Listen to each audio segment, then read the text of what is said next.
Salut à tous, bienvenue sur Direct Course, votre émission quotidienne sur canalturf.com. On se retrouve pour ce programme du jeudi 21 janvier, notamment le tiercé Quintet Plus. Il se déroulera sur l'hippodrome de Paris-Vincennes dans le prix de Privas. Départ prévu 13h35 pour cette première course du programme. Une compétition réservée à des juments de 5 ans, des R. Dans cette compétition, on peut directement parler des bases, avec notamment la représentante de Christian Bijon, à savoir Reline Barbet. Reline Barbet qui portera le numéro 13 dans cette épreuve. Attention à elle, elle est déférée des 4 pieds pour l'occasion. C'est un bel engagement pour elle et de surcroît, elle reste sur la bagatelle de 3 victoires significatives et des plus probantes. Autant dire que cette jument réservée pour le meeting hivernal par l'entraîneur mayennais devrait une nouvelle fois jouer les tout premiers rôles car elle est relativement maniable, assez brave, assez régulière. Elle possède également une bonne pointe de vitesse finale et dans ces conditions, force est de lui accorder un certain crédit. C'est vrai qu'elle monte légèrement de catégorie, mais vu le style de ses derniers succès, elle semble en mesure de dépasser la barre des 100 000 euros. En tout cas, elle en compte pour l'instant 91 700. Donc une base a priori solide. D'ailleurs, Christian Sénécal, notre spécialiste pour le trot, l'a placé en tête de sa sélection. C'est le numéro 13, Reline Barbet. Entraînement de Christian Bijon. D'ailleurs, j'en profite pour vous préciser que Christian Bijon aura sans doute une belle journée à faire en ce jeudi, puisqu'il pourra également compter au cours de ce programme sur Queen Farise. Queen Farise qui est également en retard de gain. Elle portera le numéro 12 dans la deuxième, le 212 Queen Farise, également une jument à prendre en haute considération. Petit mot également sur son autre atout, Swilly Barbet. Un Swilly Barbet qui fait partie des meilleurs éléments de sa génération dans les S. Un cheval qui a le fâcheux défaut de demeurer délicat dans sa mise en jambe dans la phase initiale de course. Mais si Christian parvient à l'isoler et à le partir sur la bonne jambe, nul doute que ce cheval a les moyens de signer une nouvelle victoire. En tout cas, je vous le répète, Swilly Barbet fait partie de ses meilleurs éléments dans les S. Bien sûr, derrière Severino, qui constitue le fer de lance de la génération de Christian Bijon dans cette promotion. Mais attention à Swilly Barbet, c'est un cheval en plein progrès, qui n'a pas encore atteint ses limites et qui semble en mesure de permettre à Christian Bijon de signer une nouvelle victoire et pourquoi pas de battre son record. Lui qui l'avait établi à 34 victoires au cours d'un meeting approche désormais du score des 30 victoires et ce challenge semble lui tenir à cœur et pourrait bien être battu, voire égalé à l'occasion de ce meeting d'hiver 2009-2010. Les autres chances dans le quintet, eh bien, nous avons placé très haut le numéro 8, Rafale Léman. Rafale Léman, qu'il ne faut surtout pas juger sur sa récente disqualification, courant en janvier.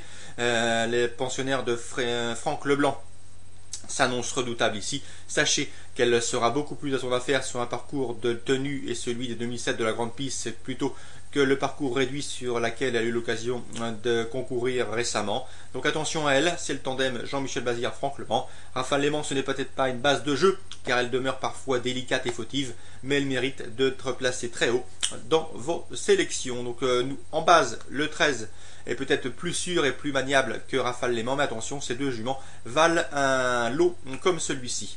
Nous aimons également beaucoup Rollistar, une jument qui s'affirme, qui était compliquée en début de carrière, mais Nicolas Catherine a pris son temps avec elle, et la jument prend ça du bon côté. Ses dernières victoires en attestent, déférée des 4 pieds elle aussi, et confiée à Tony Le Belair, c'est une chance également de premier ordre.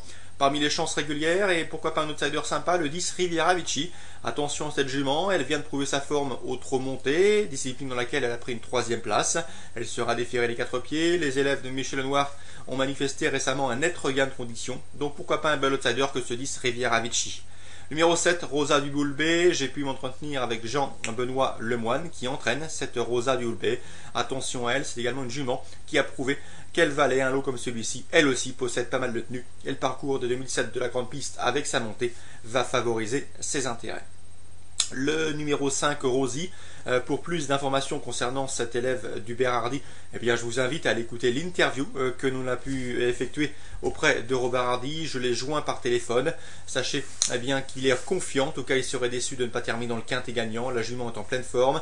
Elle a prouvé dernièrement qu'il fallait compter avec elle dans les tournois de ce genre. Numéro 5, Rosie, déférée les 4 pieds, confiée à Eric Raffin.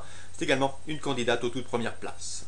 Concernant le 2, Rosas Barbet, sachez qu'elle comptera de logique supporter, en tout cas elle reste sur une victoire convaincante, mais selon William Bijon qui sera à son sulky. Ils ne font pas en faire une première chance. D'après William Bijon, elle est plutôt recommandable pour une place et un accessite plutôt que la victoire, car ici elle affronte un lot plus relevé, selon les dires de son entourage. Petit mot également sur le 14 Rira. Michael Barré m'a confié que la jument revenait progressivement mieux, mais qu'elle ne sera pas encore à 100% de ses moyens. Donc il faut plutôt la regarder courir en vue de ses prochaines tentatives, où elle va monter progressivement en condition. Sachez également que selon Michael Peupion, le 1 Rivière d'Amour ne constitue pas une priorité. Donc tout ça pour vous aider dans vos choix si vous établissez des combinaisons élargies. Le 1 et le 14 auront sans doute des jours meilleurs par la suite. Voilà pour les différentes informations concernant ce quintet. Je vous invite également à l'écouter nos coups de cœur et consulter notre coup de cœur dans notre rubrique pronostic, nos chevaux du jour, des sélections placées, des sélections gagnantes, des sélections qui sont plutôt en belle forme et qui vous procurent quotidiennement des gagnants intéressants, notamment pour le jeu report. Que vous dire d'autre? Eh bien, que vous pouvez également consulter chaque fiche cheval. C'est pour ce faire, c'est très simple. Il suffit simplement de cliquer et ce gratuitement sur le cheval concerné et sa fiche statistique apparaît. Un paramètre toujours intéressant au moment d'établir vos jeux. Voilà, je vous souhaite de très bons jeux à tous, une bonne journée et on se donne rendez-vous demain pour une nouvelle émission Direct Course, votre émission sur canalturf.com.